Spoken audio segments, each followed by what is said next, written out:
अस्सलाम वालेकुम। अल-मुंतज़िर computer classes के इस चैनल में आप सबका वेलकम है जी। इस चैनल पर हम लोग कंप्यूटर की टर्म्स की वर्किंग के बारे में देख रहे हैं कि कंप्यूटर के अंदर कुछ टर्म्स होती हैं जो वर्क किस तरह से करती हैं जी। हम लोगों ने कमेंट बॉक्स में हमें चूँकि रिक्वेस्ट आ रही थी, इसीलिए हम लोगों ने स्टरिंग हैंडलिंग वाला चैप्टर स्टार्ट किया हुआ है सेकेंड ईयर की IT सीरीज़ की बुक से, जिसमें हम लोगों ने लास्ट लेक्चर्स में देखा कि स्ट्रिंग क्या होती है, उसको किस तरह से डिक्लेयर किया जाता है, इनिशलाइज किस तरह से किया जाता है, उनको प्रोग्राम्स के थ्रू भी एग्जांपल्स करके देखें। फिर उसके बाद हम लोगों ने देखा कि स्ट्रिंग जो होती है उसको यूज़र से रन टाइम पर इनपुट लेने के लिए जो होता है वो कौन से फंक्शंस यूज़ होते हैं, जिसमें फर्स्ट पे हम लोगों ने देखा कि सी इन होता है, दूसरा सी इन गेट लाइन होता है, तीसरा हम लोगों ने सी इन डॉट गेट भी देखा। अब हम लोगों ने आज का लेक्चर है जिसमें हम लोगों ने स्ट्रिंग लेनी है और उसमें हम लोगों ने वोवल्स जो नंबर हैं उनको डिस्प्ले करवाना है और उनके अंदर जितनी उनकी वोवल्स की तादाद होती है उनको हम लोगों ने डिस्प्ले करवाना है। लेकिन स्टार्ट करने से पहले अगर आप हमारे चैनल पर न्यू हैं तो प्लीज़ हमारे चैनल को सब्सक्राइब कीजिए, बेल आइकन को प्रेस कीजिए ताकि नेक्स्ट अपलोड होने वाली वीडियोज़ के नोटिफिकेशंस आपको रिसीव होते रहें। हमारी वीडियो को एंड तक देखिएगा। अगर आपको हमारे पढ़ाने का मेथड समझ में आए, वीडियो और नोट्स अच्छे लगें तो प्लीज़ हमारी वीडियो को लाइक कीजिएगा। हमें कमेंट बॉक्स में ज़रूर बताइएगा कि आपको हमारे पढ़ाने का मेथड कैसा लगा। तो स्टार्ट करते हैं अल-मुंतज़िर कंप्यूटर क्लासेस के इस चैनल पर आज का लेक्चर जो कि है प्रोग्राम।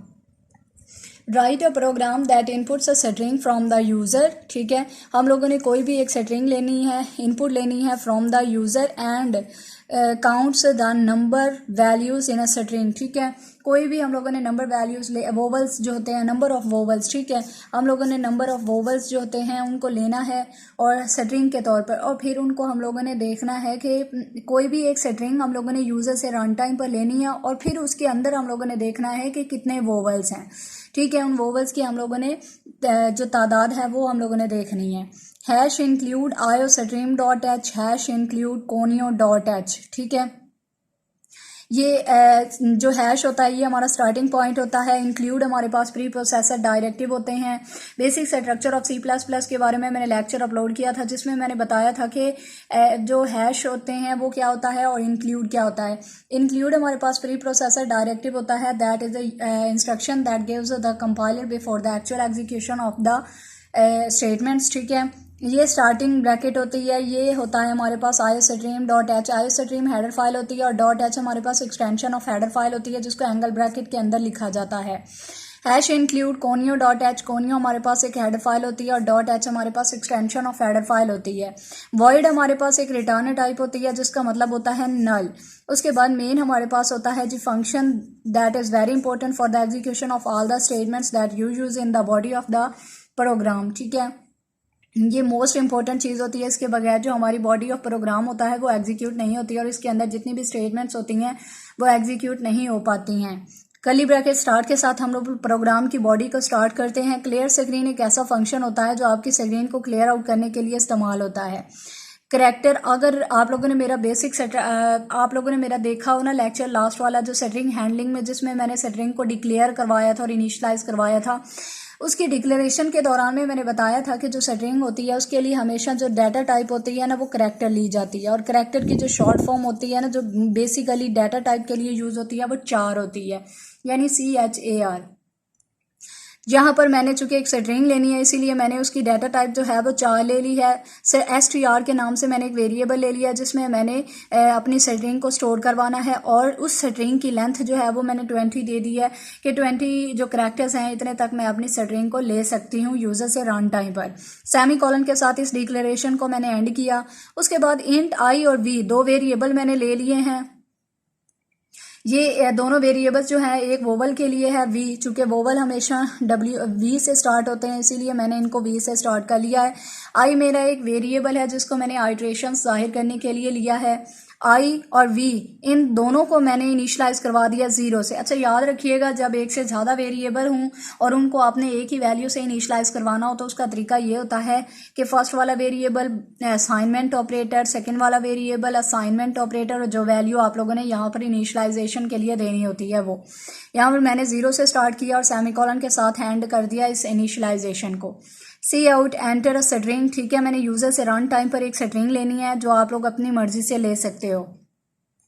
यहाँ पर मैं अपनी मर्जी से नाम ले लेती हूँ जी निम्रा। ठीक है, मैं अपनी मर्ज़ी से एक नाम ले लेती हूँ, आप लोग भी अपनी मर्ज़ी से नाम ले सकते हो। आप लोगों ने चूँकि इसकी सेटिंग जो है वो 20 कैरेक्टर्स तक दी है, तो आप लोग अपना इसका नाम जो है वो बड़ा भी ले सकते हो और फर्स्ट नेम और सेकंड नेम भी ले सकते हो। बीच में आप लोग ब्लैंक स्पेसेस डाल सकते हो। क्यों? क्योंकि मैंने जो फंक्शन दिया है ना यूज़र से रन टाइम पर लेने के लिए स्ट्रिंग को, वो मैंने cin.getLine दिया है। तो ये एक ऐसा फंक्शन होता है जो आपकी जो स्ट्रिंग होती है उसको ब्लैंक स्पेसेस के साथ यूज़र से रन टाइम पर इनपुट लेने के लिए यूज़ होता है। आप लोगों ने मेरा लास्ट लेक्चर देखा होगा जिसमें मैंने cin.getLine को डिटेल से डिस्क्राइब किया, तो आप लोग मेरा वो देख सकते हो अगर आपको समझ नहीं आई हुई तो।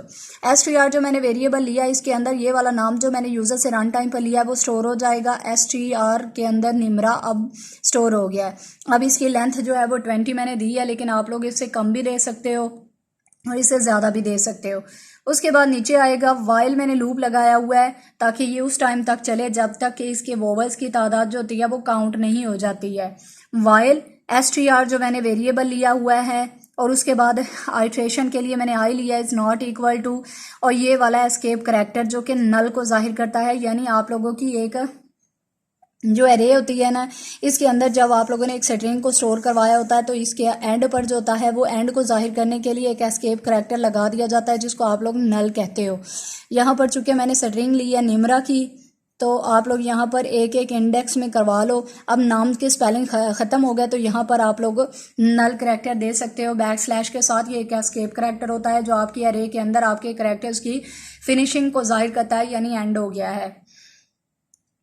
यहाँ पर आप लोग दे सकते हो str of i is not equal to, यानी वो खाली नहीं होना चाहिए। जैसे ही वो खाली हो जाता है इसका मतलब आपकी कंडीशन, आपका जो लूप होता है वो चलना बंद हो जाता है।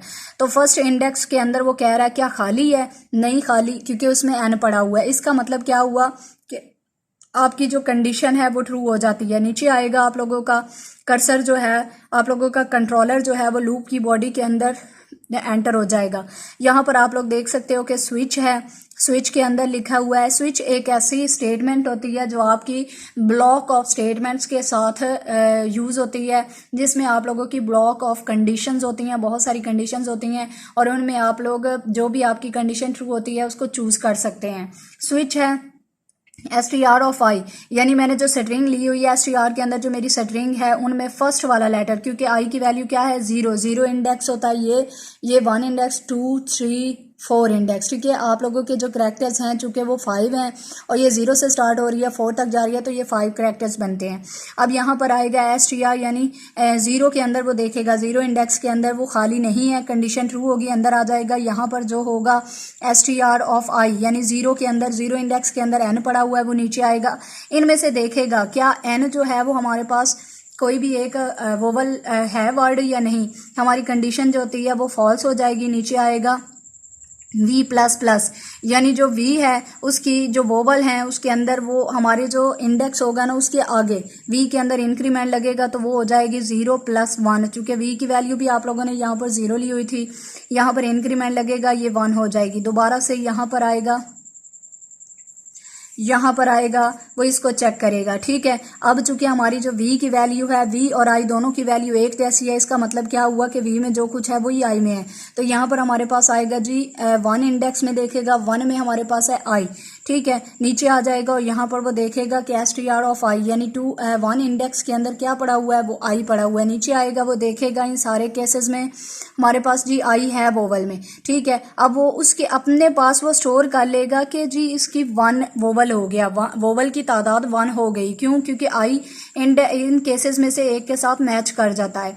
नीचे आएगा v की जो वैल्यू है इसमें फिर से इंक्रीमेंट लगाएगा 1 प्लस 1 2 हो जाएगी। यहाँ पर आएगा आप लोगों की यहाँ पर str ऑफ 2 हो जाएगी, तो वो सेकंड इंडेक्स में चेक करेगा। सेकंड वाला ये सेकंड इंडेक्स होता है आपका।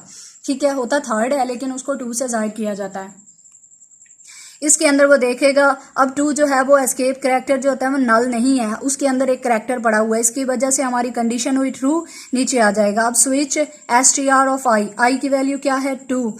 ठीक है, सेकंड इंडेक्स, अब सेकंड वाले इसके अंदर कौन सी वैल्यू पड़ी हुई है m है, यहाँ पर वो स्विच m देखेगा। ठीक है, m को नीचे मैच करेगा इनमें से a e i o u, किसी के साथ भी मैच नहीं होता, इसका मतलब क्या हुआ कि उसने स्टोर नहीं करना है। नीचे आएगा अब 1 + 1 2 हुई थी, अब 2 + 1 ठीक है 3 हो जाएगी, इधर जाएगा और यहाँ पर थर्ड इंडेक्स में देखेगा, थर्ड इंडेक्स में कोई ना कोई करैक्टर पड़ा हुआ है, वो एस्केप करैक्टर जो है वो नल नहीं है, हमारी कंडीशन हुई ट्रू, नीचे आ जाएगा, यहाँ पर देखेगा अब इसके अंदर कौन सा इंडेक्स कौन सा करैक्टर पड़ा हुआ है जी, आर पड़ा हुआ है, नीचे आएगा, इनमें से आर के साथ वो मैच, इनमें से केसेस जो हैं उनके साथ मैच करेगा, हमारे पास आर नहीं है, इसका मतलब क्या हुआ, उसने स्टोर नहीं करना है।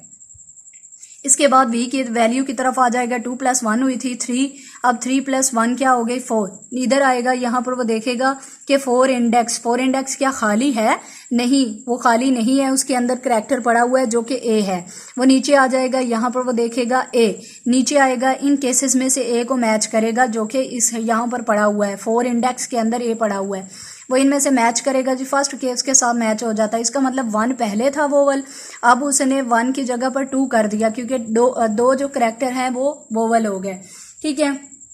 नीचे आएगा, वो यहाँ पर देखेगा जी 3 + 1 4 हुई थी, अब 4 + 1 5 हो जाएगी, हमारा इंक्रीमेंट लगा, अब यहाँ पर देखेगा वो 5, ठीक है, 5 के अंदर क्या पड़ा हुआ है, 5 इंडेक्स के अंदर वो ये पड़ा हुआ है, इसका मतलब क्या हुआ कि आपकी जो 0 है वो इज़ नॉट इक्वल टू, इस तरह से दिया हुआ है ना कि हालांकि ऐसा नहीं है, हमारी तो कंडीशन ये फॉल्स हो जाती है, क्यों, क्योंकि 5 इंडेक्स के अंदर तो ये पड़ा हुआ है जो कि इक्वल है इसके, लेकिन वो तो कह रहा है कि जो 5 इंडेक्स के अंदर पड़ा है वो इक्वल नहीं है इसके, इसकी वजह से हमारी कंडीशन हुई फॉल्स, और वो यहाँ से इस स्विच की तरफ और इन केसेस की तरफ जाने की बजाय यहाँ से टर्मिनेट करने के बाद इस वाली स्टेटमेंट की तरफ आ जाएगा, ठीक है।